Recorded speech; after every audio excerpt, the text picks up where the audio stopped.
ဒီကိုကြီးကြောက်ရှိတော့သူကမြင်းမွေးတာမြင်းမွေးတဲ့အခါကျတော့ဒီနေ့တော့သူ့မှာလည်းသားလေးတယောက်လည်းရှိတယ်မြင်းမွေးတော့မြင်းဒီကောင်ကပျောက်သွားမြင်းလေးက6မိနစ်ဒီကောင်ပျောက်သွားတဲ့ခါကျဟာ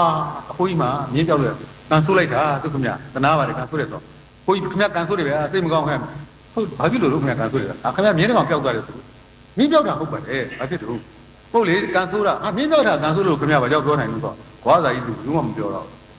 နောက်တဲ့4-5-6ရက်လောက်ရှိတဲ့ခါကျမြင်းဆိုတာအပေါ်ကင်းတတ်တဲ့သတ္တဝါဆိုပြန်လာတော့မြင်းဒီကောင်မှပါလာနှစ်ကောင်ပြစ်တယ်နောက်ထပ်တိုးတော့ဟာဖိုးကြီးနဲ့ကန်ကောင်းရဘာဖြစ်လို့ခင်ဗျမြင်းဒီကောင်တော့တိုးလာတယ်ကန်ကောင်းလို့ပေါ့အေးမြင်းဒီကောင်တိုးတာနဲ့ခင်ဗျကန်ကောင်းတယ်လို့ဘာကြောက်ပြောနိုင်လဲဆိုမပြောတော့နောက်ကျအဲ့ပေါ်လာပါလာတဲ့မြင်းရိုင်းကိုတခါကောင်လေးတယောက်ကသူ့သားလေးကဒီကောင်လေးကတက်ပြီးတော့ဖွာပြီးပြီးတော့စီကောင်းကျင်တာကောင်လေးကလိမ့်ကြတာခြေတော့ဟာသားလေးတယောက်ပြအပူကြီးကန်ဆိုးကြတယ်ဒီဘာလို့တော့ခင်ဗျကန်ဆိုတာခင်ဗျသားချီကျိုးတာအေးချီကျိုးတာနဲ့ခင်ဗျကန်ဆိုတာဘယ်လိုပြောလိုက်ဆိုအဲ့ဒါနေနဲ့နောက်ကျတော့အဲ့တော့ကတရုတ်ပြည်မှာဒီစစ်ပရိသေတိအုပ်စုတဲ့ခေတ်ဆိုဟိုဘက်နေနဲ့ဒီဘက်နဲ့စစ်ဖြစ်တော့ခါရဘက်နဲ့ဆိုတိုင်းပြည်ထဲမှာရှိတဲ့ရဲအောင်သားမှာရှိတဲ့လူငယ်ဦးတွေအကုန်မလိုက်မနေရခေါ်တဲ့အကုန်ပါပါတယ်တခါတည်းအဲ့ဒီကောင်လေးကခြေတော်လေးဆက်တော့ဘာလို့ပဲနေဖြစ်လို့ကျန်းနေဟာအဖိုးကြီးကန်ကောင်းလိုက်တာဆိုတာ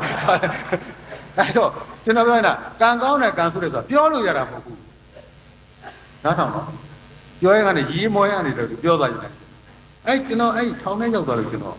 အဲ့မှာအင်္ဂလိပ်ပြောနေတာအဲ့ဒါကျွန်တော်သင်တဲ့အောင်ပြီးတော့ကိုတက်လို့ပါညာဆိုတော့တောက်တိတောက်တဲ့တော့ဖြစ်တာဗျဟုတ်လားကျွန်တော်ပြောမယ်နော်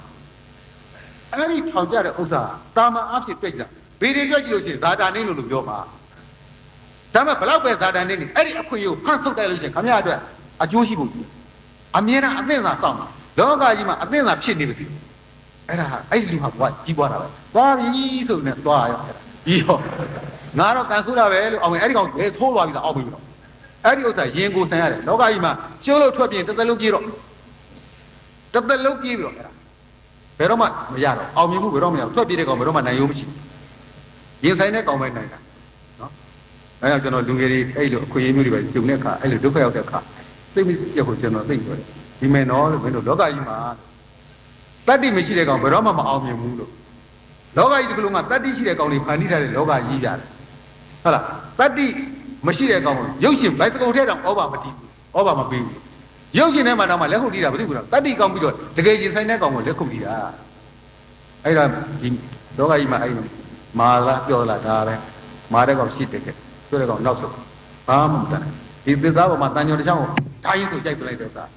တန်ညောဝင်းသွားတော့ပေါ့သစ္စာကပြောတော့တန်ညောအတွက်နေရာဖယ်ပေးလိုက်ရတော့